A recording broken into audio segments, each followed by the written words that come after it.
పేరు లాజరస్ అని ప్రకటించారు. నా అసలు పేరు పుదుక్కోడు నటరాజన్ సుబ్రహ్మణ్య శర్మ. నేను తెలుగులో మాట్లాడుతున్నాను కానీ నేను తెలుగువాణ్ణి కాదు. నాది కేరళ రాష్ట్రం పాలఘాటు జిల్లాలో పుదుక్కోడు అన్నటువంటి ఒక గ్రామానికి చెందిన అయ్యర్ బ్రాహ్మణ కుటుంబంలో నేను జన్మించాను. మా నాన్నగారు కాకినాడలో పెద్ద అయ్యప్ప గురుస్వామి, మా అమ్మ పేరు రాజ్యలక్ష్మి. మంచి భక్తి కలిగిన కుటుంబంలో నేను పుట్టాను. మేము 5 సంతానం. నా అన్నయ్య, నా అక్క, నా రెండో అన్నయ్య, నేను కవల పిల్లలు. ఆయన పేరు రాముడు, నా పేరు లక్ష్మణ్. నాకు ఒక తమ్ముడు ఉన్నాడు. చిన్ననాటి నుంచి భక్తి భావాలలో మమ్మల్ని పెంచారు. ఈ ఉచితంగా భక్తి యోగంలో ఆగిపోకుండా ఉంటే జ్ఞాన యోగంలోకి మనం వెళతాం. ఆ జ్ఞానము భగవంతుని యొక్క ఆలోచనలు మనకు బయలుపరుస్తుంది. ఒకరోజు అందరూ ఈ యొక్క దేహాన్ని విడిచిపెట్టి వెళ్ళాలి. అయితే ఆత్మకు పవిత్రత ఎలా చేకూరుతుంది? ఈ శరీరానికి పవిత్రత కావాలంటే స్నానాదులు చేస్తాం. వస్త్రాలను ఉతుక్కుంటే పవిత్రపరచబడతాయి. రంగులు వేసుకుంటే బిల్డింగులు పవిత్రపరచబడచ్చు. అంతరింద్రియాలు పాడైపోయినా సరే వాటికి కూడా ఈ రోజు ట్రీట్మెంట్స్ వచ్చేసే పవిత్ర చేసుకోవచ్చు. కానీ వాట్ అబౌట్ యువర్ స్పిరిట్? నీలో ఉన్నటువంటి ఆత్మకు పవిత్రత ఎలాగ ఆపాదించబడుతుంది? సాధారణంగా అందరంటారు ఈ క్రైస్తవులు ఎప్పుడు కూడా పాపం గురించి మాట్లాడతారు, క్రైస్తవులు ఎప్పుడు పాపాత్ములు అని అంటూ ఉంటారని. క్రైస్తవ్యమే కాదు, మనకున్న సమస్తము పాపం పోగొట్టుకోవడానికే చేస్తున్నాం ప్రయత్నం. నేను ఎన్నో అయ్యప్ప స్వామి భజనలు చేశాను ఇలాంటి వేదికల మీద. ఈ కొవ్వూరు, రాజమండ్రి ప్రాంతాలకి మండపాలు కట్టడానికి నన్ను ప్రత్యేకంగా తీసుకొచ్చేవారు. చివరిలో ఒక ప్రత్యేకమైన మాట అంటారు. భజనంతా అయిపోయిన తర్వాత, పూజంతా అయిపోయిన తర్వాత, అరుంజుం అరియామలం తిరుంజుం తిరియామలం నాంగళ్ సెయ్య ఎల్లా పావంగళై పొరుత్తు కాతి రక్షిక్యం సత్యమాన పున్న 18 వసిక్యం అని మలయాళంలో చెప్తారు. అందులో ఒకే ఒక్క ఉద్దేశం ఉందండి. అరుంజుం అరియామలం అర్థం కాక అనాలోచితంగా, తెరుంజుం తిరియామలం తెలిసి తెలియక, నాంగళ్ చెయ్య ఎల్లా పావంగళై మేము చేస్తున్న ప్రతి పాపము నుంచి పొరుత్తు కాతి రక్షిక్యం కాచి కాపాడి రక్షించు దేవా అని అర్థం. రక్షకుని కొరకు చూస్తుంది మానవ ఆత్మ. ఈ రోజు నేను అంటున్నాను, ఏ బ్రహ్మ దగ్గరికి వెళ్ళినా, ఏ పూజారి దగ్గరికి వెళ్ళినా, ఏ పంతులు గారి దగ్గరికి వెళ్ళినా చేతిలో తీర్థం పోస్తూ 3 మాటలు అంటారు. అకాల మృత్యుహరణం అంటే సడన్ గా చావు రాకుండా, సర్వరోగ నివారణం ప్రతి రోగము నివారింపబడాలని, సమస్త పాపక్షయకరం. క్రైస్తవులే కాదండి, ఎవరైనా సరే పాప భీతి ఉన్నవారే. పాపం నుంచి బయటికి రావాలన్న చేస్తున్న ప్రయత్నాలు మీ ముందుంచుతున్నాను.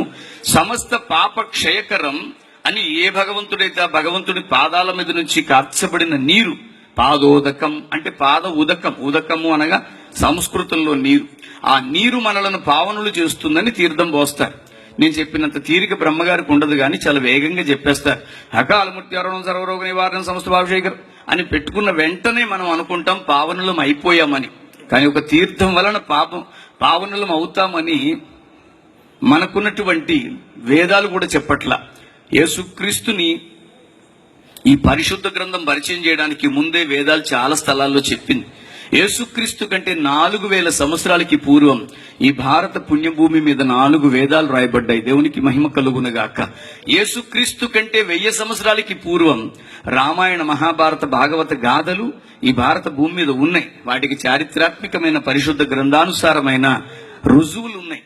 అలాంటి వేదాలలో ఒక వేదం అంటుంది, పాపం ఒక తీర్థం వలన పోదని, సర్వపాప పరిహారార్థో ప్రతి పాపము పరిహరింపబడాలంటే రక్త ప్రోక్షణం అవశ్యం, రక్తము చిందింపబడడం అవసరం. తద్రక్తం పరమాత్మేనా, ఆ రక్తము పరమాత్ముని రక్తమై ఉండాలి.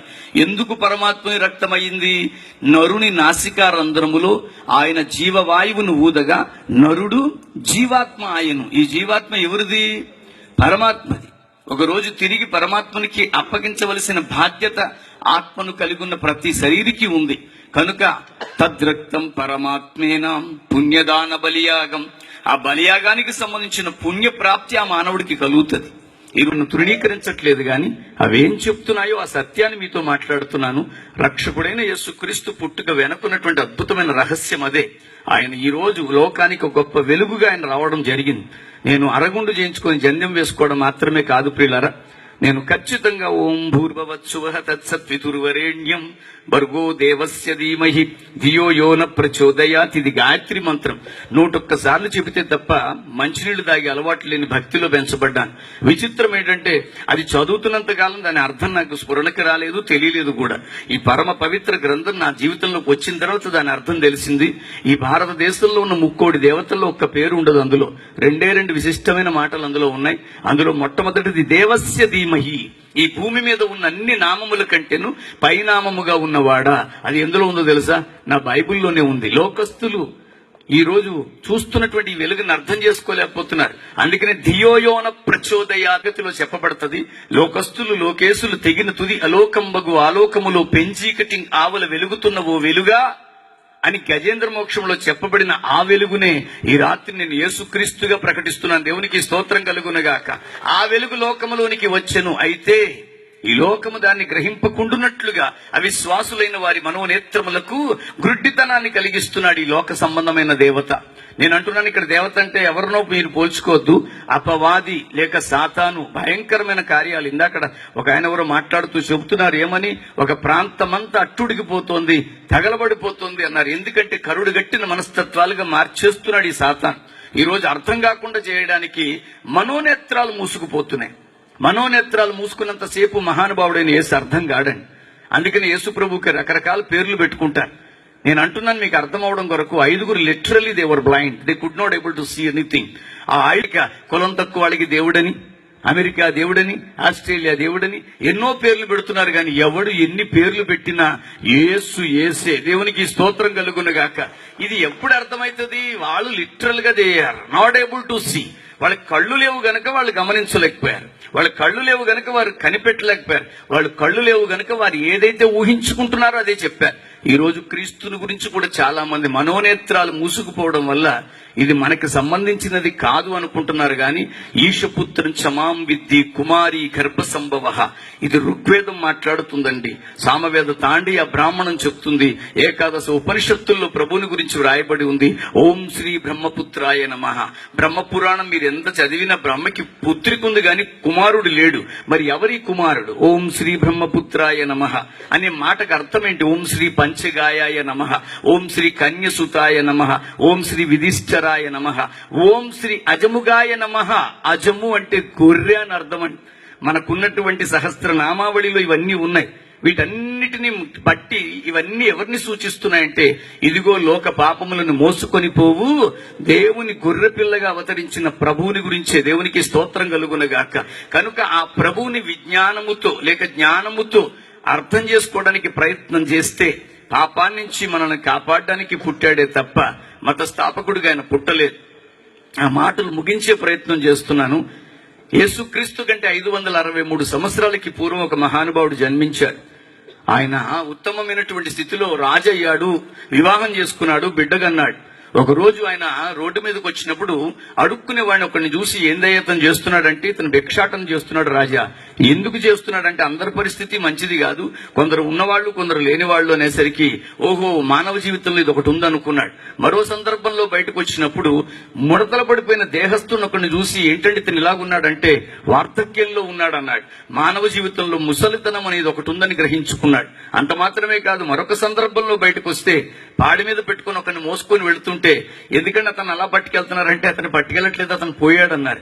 పోవడం ఏమిటంటే మరణం అనేది ఒకటి ఉందన్నప్పుడు విశిష్టంగా మానవ బ్రతుకుల్లో భగవంతుడికి ఏదో ఉద్దేశాలు ఉన్నాయి.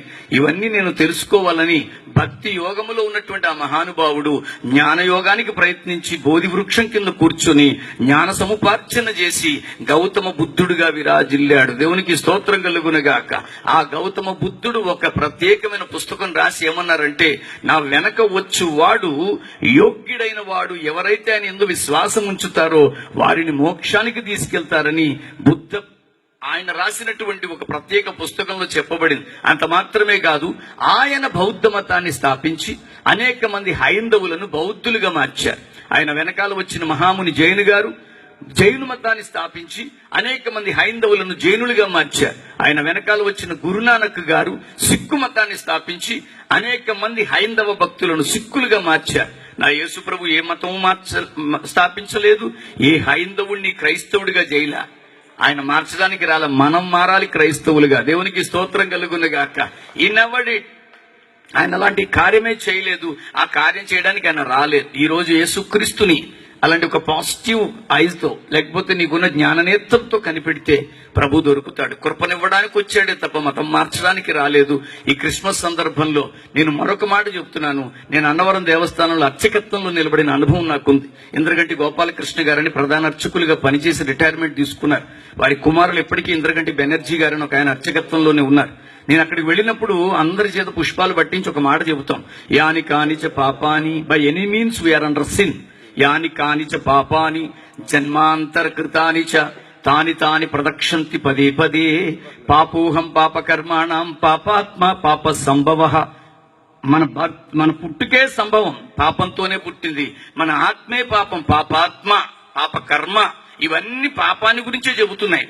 అప్పుడు అంటారు, పాపోహం పాప కర్మాణం పాపాత్మ పాప సంభవ, త్రాహిమాం కృపయా దేవా శరణాగత వత్సల.